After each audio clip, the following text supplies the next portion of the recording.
Whoa, that was absolutely craziness. The Fed notes came out at 2 p.m. Now, going into the Fed notes, I had UVXY puts, and the UVXY dropped hard. It dropped to 1350. I sold it 1383 on the way down. Now, right after it dropped, spiked back up, and I'm like, what the? This market is completely bipolar. But let me explain what the Fed said and what's happening in the market and why it reacted the way it did. Okay, I'm going to simplify. First, if you watch my YouTube live stream yesterday, Wednesday morning, I mentioned that the Fed was likely to reduce their balance sheet by $100 billion a month. Now, they came out and they said $95 billion a month. Now, let me just recap real quick. In 2017, Fed's balance sheet was $5 trillion, okay? 2019, they reduced it. It was $3.5 trillion. Right now, it's $9 trillion. So even that they're only taking off $100 billion or $95 billion a month, it's going to reduce, but it's only going to be $8 trillion at the end of the year. It's still going to be crazy large. Let's talk about why I thought the markets would strengthen and why I was like glorious. Like I told you the markets would strengthen, because here's what happened. The Fed said, we're going to reduce $95 billion a month. We're going to take $65 billion from treasuries. Okay. Treasuries don't affect my stocks. They don't affect my earnings of my companies. That's great news for the market.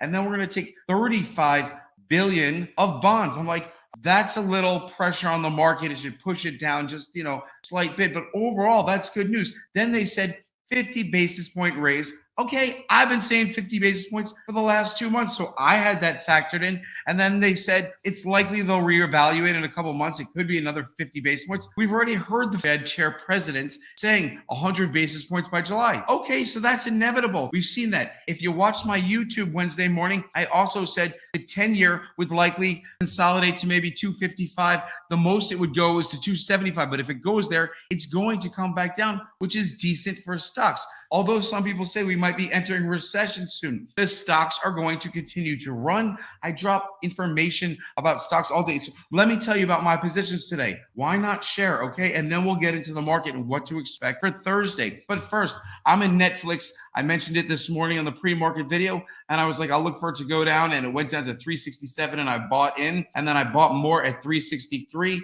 And then Netflix was at 368. And then the Fed came out. It was at 368. And then it dropped hard back to 363. My position went from green to red. And now it's back to green because the markets are strong. Let me bring up the SPY so we can get right into it. All right, here's the SPY. So here, right around here, people are expecting the worst around 2 p.m., right? Right before 2 p.m., the UVXY is spiking a little. But what happened? The Fed came out within the first 10 seconds. I processed the information. I started a Discord video for my people on Discord. And I was like, it's strong news for the market. As I'm shooting my video, I'm like, the Dow is down 160. Now it's only down 75. Crazy. A minute later, literally released my video. And no, I don't change my videos. Once I say a belief, I stick to it. After I said this, all of a sudden the Dow's down 300 points. From down 75, it's down 300. I just said how strong the market is going to be. And I'm like, I must be on drugs. This market must be bipolar. But no, let's look at it. It rebounded, took over that high right now. And the SPY is close to finishing. Where are we? 448, right? Yeah, it's not going to surprise me when we get that spike to 449, 450 at the end of the day. Now, what could potentially happen? Well, people will say, okay, overreaction. We shouldn't buy that much. It shouldn't go up that much. The UVXY shouldn't drop that much. There's craziness in the world. Yes, there is, but you cannot fight the market trend. And what the Fed told you, carry forward for at least another week until CPI numbers. CPI numbers drop next Wednesday. So understand, we're processing information. Now we say the market's strong, right? Which is the best thing, because Jim Cramer said this morning, he lightened up all his positions. And I'm like, really? I want to strengthen my positions. So much is on sale. I mentioned one stock, NET.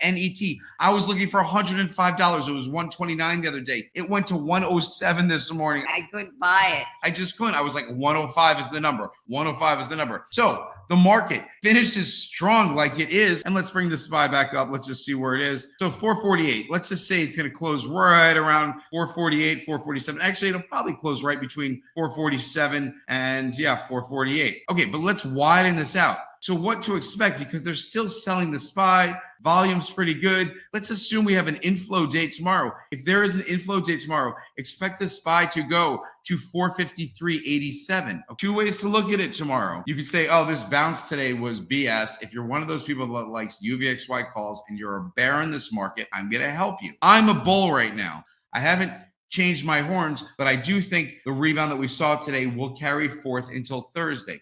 But let's say you're a bear, okay? If you're a bull, I already said 454, we'll see that number tomorrow for a bull. If you are a bear, then we will retest. Let me just bring up the 5-day chart instead of that so I can show you. If you are a bear, then there's no doubt we have to retest one of these numbers right here. 445, probably even 444, probably 444. So here it is. Bullish sentiment tomorrow. Again, I'm assuming we're finishing somewhere between 447 and 448 today. If we finish higher, that's probably bullish. If we finish lower than 447, that is probably bearish, and you could probably add 1 point in either direction. So on the high note tomorrow, I actually think, wouldn't be surprised if tomorrow is extremely strong and we go to 453. And if tomorrow is a weekday and they're selling again in the SPY and everybody's like, BS to this Fed, they're full of the markets are going lower first, then yes, we're going to retouch 440. Always have a strategy in mind. See how the market's playing out. Follow momentum. Do not fight momentum. When you fight momentum, it's like